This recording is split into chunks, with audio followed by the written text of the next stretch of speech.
السلام عليكم ورحمة الله الإخوان، كنتمنى كلشي يكون بخير وعلى خير وصحة جيدة.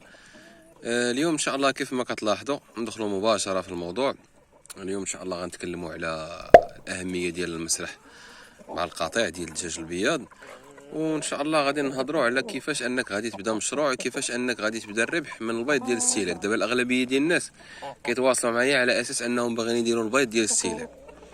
اول حاجه غنبداو بها غنبداو ان شاء الله بالمسرح، وثاني حاجه نهضروا على المشروع ديال البيض ديال الاستهلاك. بالنسبه للمسرح ضروري خاص يكون المسرح غني بالاعشاب على هذا الشكل هذا. راه الا ما كانش المسرح غني الاعشاب راه كيتسمى غير شماشه، يعني غير الدجاج كيطلق رجليه كيجري على حساب النسبه ديال الخصوبه، كيكونوا الفراج باعدين على بعضياتهم، كيلقى الدجاج فين يتشمش. اما المسرح اللي كينقص عليك مثلا في التكلفه ديال العلف ضروري ما خاص تكون فيه الخضوره، يعني خاص تكون فيه الخضوره، سواء انك تزرع فيه واحد الحاجه مثلا بحال الشكل ديال الفصا، او تزرع فيه شويه ديال الشعير كتخليه حتى كيبدا ينبت شويه وكتطلق فيه الدجاج، او كيكونوا فيه اعشاب الربيع اللي هو عادي. هذا كيكون مزيان للدجاج مقارنه مع هذا اللي كتلاحظوا. هذا اللي خرجت ليه الدجاج اليوم راه هذا عباره عن مسرح فيه الاعشاب كاملين تقريبا. كاين هنا عندنا النعناع، هذا الحوض هذا فيه النعناع، كاين هذا سميتو، كاين هذا راه الخرشف، هذا راه الخرشف، وكاين هنا تقريبا راه هذه البلاصه كامله فيها الاعشاب. هنا في المزروع شجر، هذه البلاصه كامله فيها الاعشاب. كان عندي تما شويه ديال الدنجال بقى غير الربيع ديالو، راه تا هو كيخرج يسرح فيه الدجاج مره. هنا هذا تعتبر انه مسرح للدجاج، ماشي بحال هذا فين كاين عندي هنا الكاج فين كيكون الدجاج. هذا راه عباره غير على شماشه، هو راه كيعتبروه الناس مسرح، ولكن غتلاحظوا الفرق. هذا راه غير شماشه، راه فيه غير التراب والحجر، يعني راه ما فيش شي حاجه غيستافد منها الدجاج من غير مثلا شي حاجه ديال الحجر على ود الكالسيوم، هادشي ديال الرمله، اولا كان اتساع فين غادي يسرع، فين غادي يجري شويه، هذا ما كان. داكشي علاش المسرح راه كينقص عليك واحد تقريبا واحد 30% او 40% على حسب الموارد اللي فيه، هذا ما كان. وبالنسبه لحاجه اخرى، الناس اللي كيسولوني على كيفاش انني مثلا غادي نبدا في واحد المشروع وانا باغي ندير غير البيض ديال الاستهلاك. اول حاجه انا كنهضر صريح، يعني انا داير هذا المشروع هذا كمشروع ثانوي وكمصدر دخل ثانوي. الا بغيتي مثلا تخدم على البيض ديال الاستهلاك راه ما غاديش يخرجك. علاش؟ لحقاش انت مطالب انك غادي تدخل الاعلاف المركبه، والاعلاف المركبه كتكون دايره الثمن. يعني غتجيب مثلا دجاج ديال السلالات، غادي تخلط، غدير واحد الخليط ديال السلالات، اولا مثلا غادي دير هذا الهجين ديال الفرنسي. هذا ملي غادي دير هذا الهجين ديال الفرنسي كون على يقين، يعني انت خاصك تصرف عليه، باش تصرف عليه يعني كاينه واحد التكلفه. داكشي علاش من الاحسن الانسان يخدم على البيض المخصب. البيض المخصب للناس اللي كيخدموا على الفقاسات، يعني انت غادي تبيع واحد الثمن ديال 4 دراهم ديال خليط ديال السلالات، ماشي انك غادي تبيع البيض ب2 دراهم، هذا ما كان. داكشي علاش غادي يخلي لك شويه. زائد واحد الحاجه اخرى، خاص ديما المشروع يكون متكامل، يعني نخدموا على البيض المخصب، نديروا واحد العدد مهم من البيض المخصب اللي نوفروه للناس، ونحافظوا على الخصوبه، نكون الخصوبه ديال الدجاج مزيانه. زائد اننا نديروا واحد الفقاسه اللي صغيره نبداو بها ديال 500 بيضه، نديروا الكتكوت، نوجدوا الكتكوت ديال 21 يوم، نركز على الاسواق اللي قريبه ليا، نحاول انني ندير على الاقل واحد الاسم يعني معروف اللي يثيقوا فيه الناس، يقدروا الناس يتقداو من عندك من مدينه اخرى هما طايقين فيك.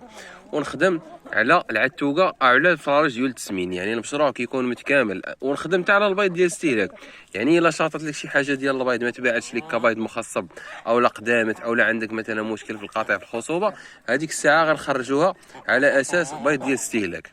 هذه هي الخدمه اللي غنقدروا نخدموا بها.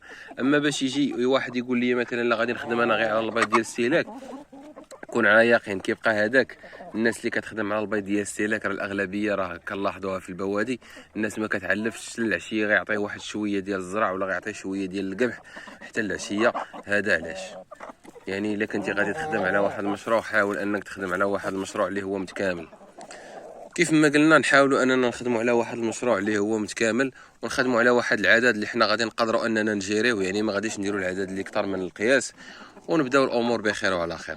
بالنسبه لهذا القطيع هذا غادي تلاحظوا فيه انه كاينه فيه شي حاجه ديال السوسيكس، هادو راه باقيين غير فراك الصغار، ولكن راه ماشي وليدات ديال السوسكس، هادو راه خليط ما بين السوسكس وواحد الدجاجه بلديه.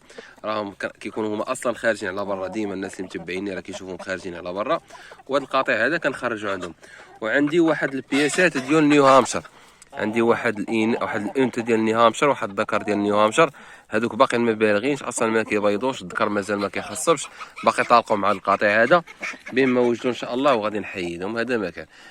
هذا هو السؤال اللي كيف ما كنقولوا كيطرح بزاف، في لي كومونتير اللي كيجوني على الصفحه في اليوتيوب، وكيطرح بزاف في الواتساب. الناس اللي كيكونوا يلاه مازال بادين كيكون عندهم واحد التخوف.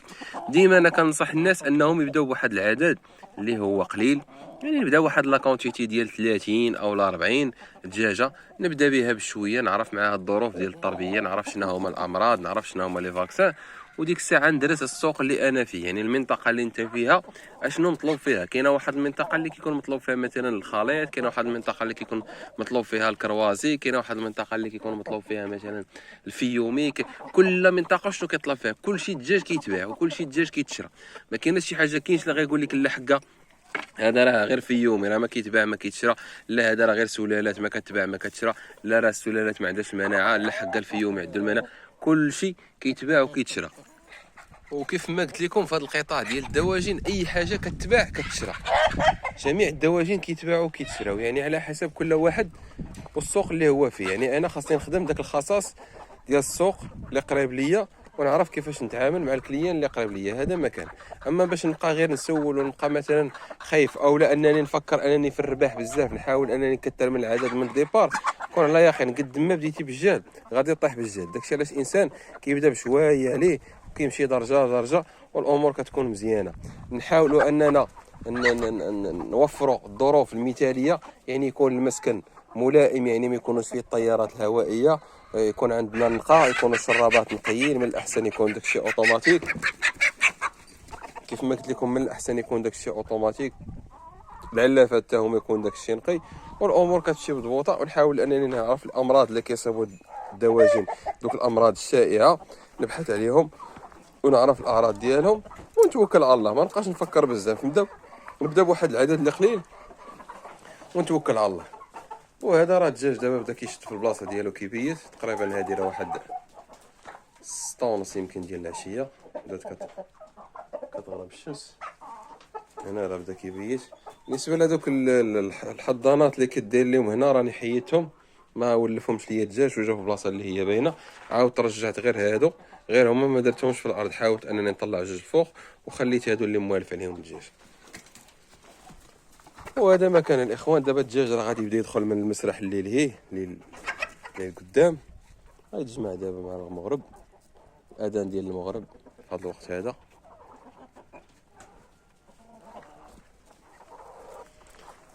هاد الشرابه هادي راني درت لهم فيها خل تفاح. هذا خل تفاح طبيعي كيصاوبوا واحد الصديق ديالي كنشكروا عليه، عطانا منه واحد شويه. راني درت لهم اليوم خل تفاح طبيعي، وغنعاود ان شاء الله غدا غندير لهم خل تفاح. وباقي لي القطع الكبير ديال السلالات الحره تما مازال ما درتش ليه خل تفاح، ان شاء الله تا هو نديرو ليه. والامور راها مضبوطه الحمد لله. وهذا مكان الاخوان. كنحاول انني مره كنهضروا في شي موضوع اللي كيجينوا فيه التساؤلات بزاف، واخا راه كاين بزاف ما يتقال، ولكن راه الوقت لا يسمح، يعني راه الظروف ديال العمل مره انا كنجي الدجاج ما كيكونش الوقت. وكيف ما العاده اي تساؤل خلوه ليا في الواتساب، راني كنجاوب الناس كاملين. صونيتي عليا ما جاوبتش راني كنكون خدام، ما يمكنش ليا نخلي الخدمه ونتفرغ مثلا التليفون نهار كامل. وهذا مكان الاخوان، والله ييسر للجميع ونهاركم مبروك.